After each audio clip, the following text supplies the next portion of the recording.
네, 오늘 우리가 함께 나누실 하나님의 말씀은 열왕기하 18장 3절에서 6절 말씀입니다.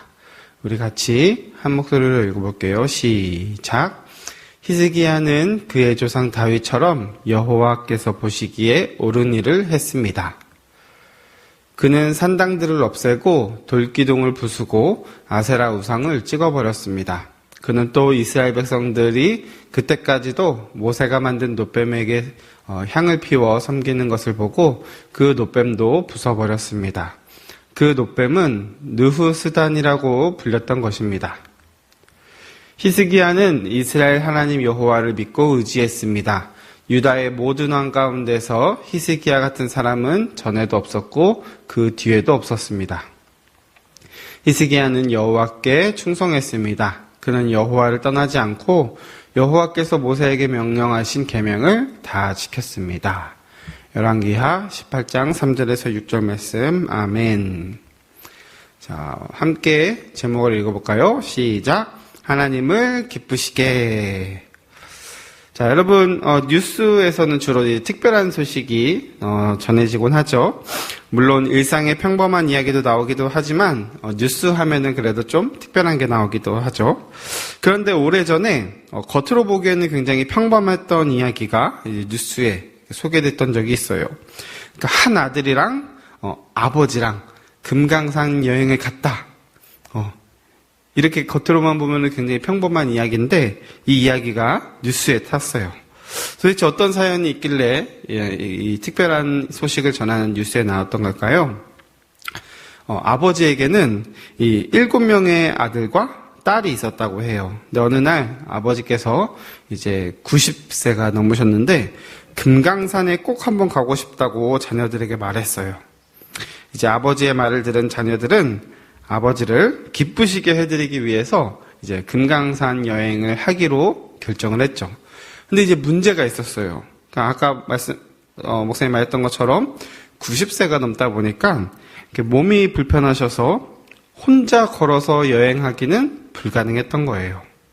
아니, 산을 가야 되는데 직접 걷지 못하면 어떻게 해야 되지? 이거 생각만 해도 참 난감하죠.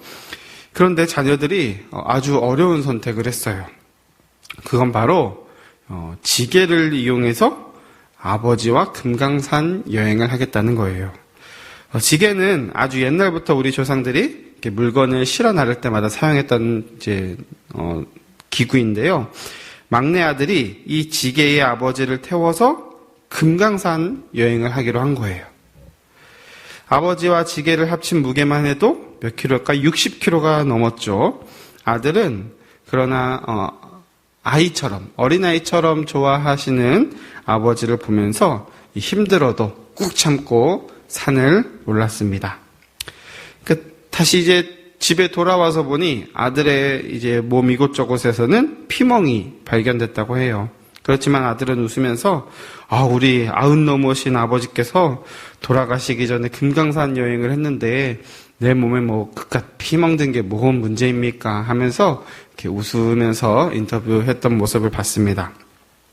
여러분, 이 아들이 자신의 몸에 피멍이 들 정도로 고생하면서 아버지를 지게에 태워서 이 금강산 여행을 한 이유가 뭐겠어요? 너무 그냥 쉽죠. 그냥 아버지 기쁘게 해드리기 위해서. 아버지 너무 사랑하니까 효도하고 싶어서 그랬겠죠. 그런 마음이 있기 때문에 이 일을 할 수 있었던 거예요. 오늘 성경에는 아버지 되시는 하나님을 아주 기쁘시게 해드리기 위해서 힘썼던 한 사람의 이야기가 기록되어 있어요. 아마 그 당시에 뉴스가 있었다면 방송에 아마 100% 탔을 거예요. 그가 어떻게 하나님을 기쁘시게 해드렸는지 함께 성경 이야기를 통해 알아보도록 해요. 여러분, 북이스라엘은 하나님을 사랑하지 않고 우상을 사랑했죠. 하나님의 말씀을 무시하고 계속 그냥 자기 마음대로 살아갔어요. 하나님이 돌아오라고 선지자들을 그렇게 많이 보냈건만 그들은 귀도 닫고 눈도 감아버리고 하나님을 무시했죠. 결국 말씀에 기록된 대로 북이스라엘은 심판을 받았어요. 아수르에 의해서 사마리아 성이 점령되고 포로로 끌려가고 말았죠. 여러분들 반면에 북이스라엘에는 이렇게 선한 왕이 하나도 없었던 반면에 좀 남유다는 조금 비교적 상황이 괜찮았어요. 왜냐하면 20명의 왕 중에 그래도 8명, 한 40% 정도는 하나님 보시기에 정직하고 선한 왕이었거든요. 그래서 그러나 12명의 그 왕들은 북이스라엘의 왕처럼 아주 악하고 어리석었어요. 아하스라는 왕이 있었는데요. 그가 남유다를 다스릴 때에는 왕이 하나님을 잘 안 섬기니까 그 당시에는 백성도 다 따라가거든요. 백성들도 하나님 잘 안 섬겼어요. 그냥 대충 하나님께 제사 드리고 우상은 열심히 섬겼어요. 마치 북이스라엘처럼 말이에요. 하나님의 성전은 굳게 닫혀 있었어요.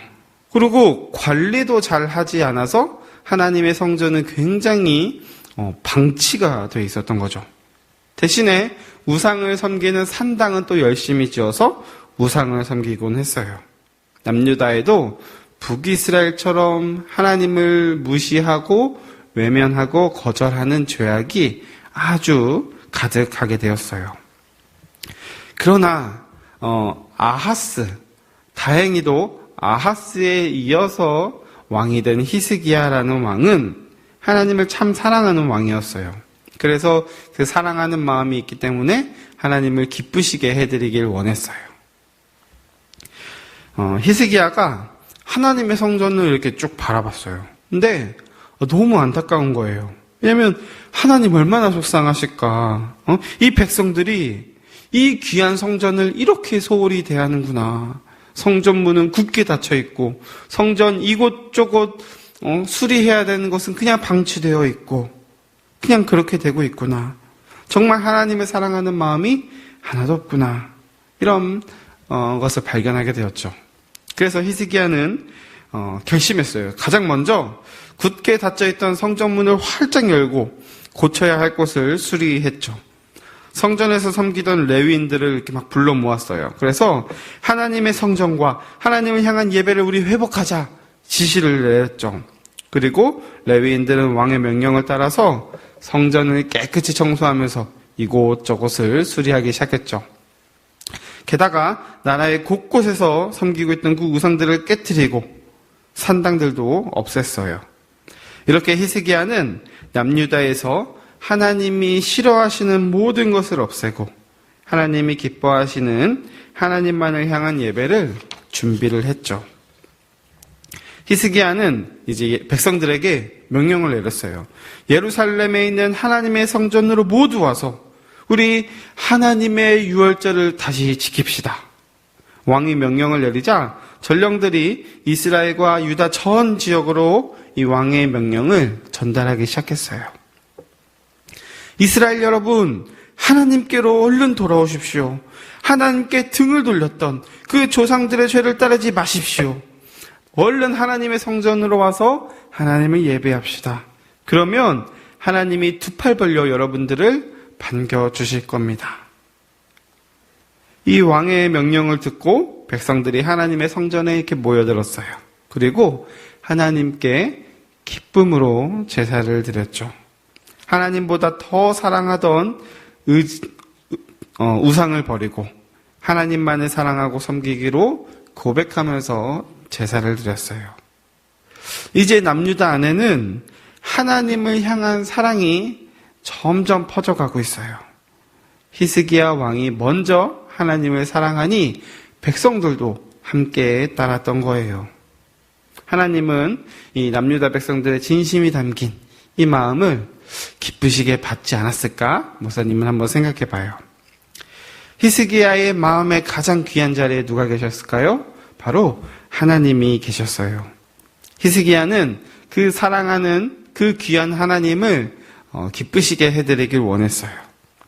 그리고 자기 자신만 그렇게 살아가는 것이 아니라 자기 백성들도 함께 하나님을 기쁘시게 해드리며 살아가도록 이 히스기야 왕이 잘 이끌어 주었죠.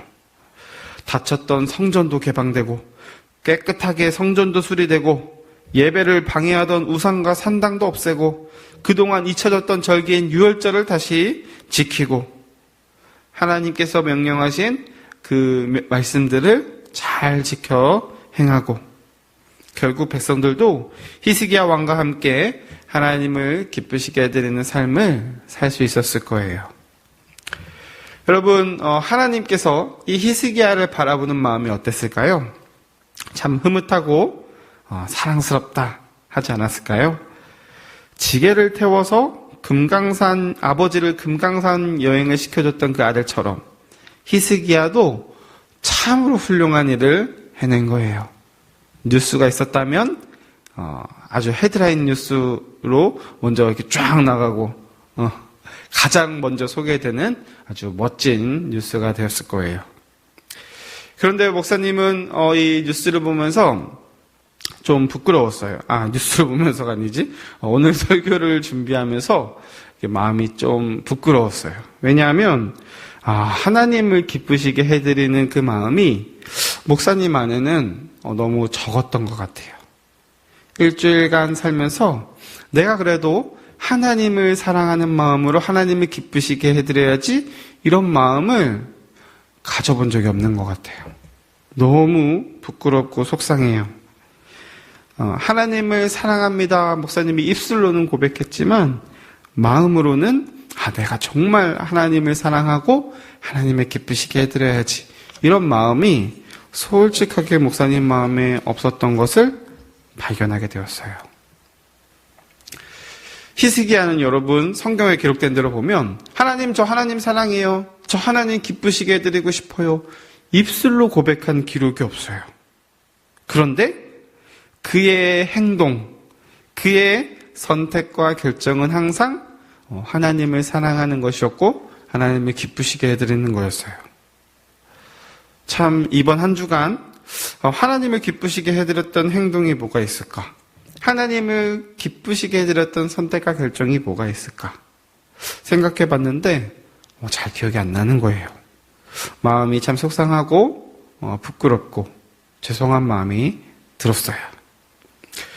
목사님의 첫째 딸 서아가 종종 목사님 앞에서 이렇게 웃긴 표정을 하면서 막 춤을 출 때가 있어요. 그러면 너무 기쁘고 좋죠. 아빠를 좋아하니까 그렇게 아빠를 기쁘게 해주고 싶었던 것 같아요. 이처럼 우리도 사랑하는 사람이 있으면 그를 기쁘게 해주고 싶어요. 그래서 어떤 노력을 하죠. 구체적인 행동을 할 때도 있어요. 우리가 정말 하나님을 사랑한다면 하나님을 기쁘시게 해드리고 싶은 마음이 생기겠죠. 자, 우리가 하나님 사랑한다면 그래, 이번 한 주간 내가 어떻게 하나님을 사랑할 수 있을까? 어떻게 하나님을 기쁘시게 해드릴 수 있을까? 생각해 봤으면 좋겠어요. 그리고 뭐 하나라도 실천해 보는 거예요. 근데 목사님, 저는 그런 거 잘 몰라요. 어떻게 실천하는지 잘 모르겠어요. 여러분, 어렵게 생각하면 안 돼요. 어렵게 생각하지 않고 복잡하게 생각하지 않고 쉽게 목사님이 몇 가지 예를 줘볼게요. 가만히 책상 앞에 앉아서 그냥 하나님 생각하면서 하나님이 행하신 일들을 이렇게 떠올리면서 하나님 멋집니다. 하나님 감사합니다. 하나님 사랑해요. 이렇게 고백하는 것도 하나님 기뻐하실 것이고, 또 하나님, 사실 내가 이러이러한 잘못을 했어요. 하나님 용서해 주세요. 이런 고백을 하는 것도 하나님 기뻐하실 거예요. 그리고 길거리에서 어렵거나 힘든 사람을 도와주는 것도 하나님이 기뻐하실 것이고, 또 찬양을 이렇게 딱 틀어놓고 하나님께 진심을 담아서 찬양을 드리는 것, 그것도 하나님 기뻐하실 거예요. 그리고 부모님께서 또 말씀하신 것들 귀 기울여 듣고 그것을 또 지키려고 노력하는 것들, 또 부모님께 사랑한다고 고백하는 것, 뭐 하나님을 기쁘시게 할 수 있는 일들이 참 많을 거예요. 그리고 지금 드리고 있는 이 예배를 정성을 다해서 하나님께 드리는 것, 그것도 하나님께서 기뻐하시겠죠. 또 어린이 매일 성경 종종 하기 싫을 때 있죠. 그럴 때라도 성실하게 또 꾹 참고 해내는 것도 하나님 기뻐하실 것 같아요. 잘 생각해 보면 하나님을 기쁘시게 해드릴 수 있는 일들이 참 많이 있을 거예요. 근데 사실은 하나님은 우리 존재 자체만으로도 하나님 우리 기뻐하시죠. 그런데 그렇다고 해서 우리 편에서 아무것도 안 할 수는 없어요. 그렇죠? 그래도 우리가 하나님을 사랑하는 마음을 우리의 입술로만이 아니라 우리의 행동으로 또 우리의 선택과 결정으로도 표현할 필요가 있어요. 사랑하는 우리 한양교회 어린이부 친구 여러분, 목사님도 이번 한 주간 어떻게 하면 하나님을 기쁘시게 할 수 있을까 한번 생각해보고 단 하나라도 실천하려고 노력할게요. 여러분들도 그 일에 동참했으면 좋겠습니다. 여러분 한 주간 기쁘고 즐거운 한 주 보내세요.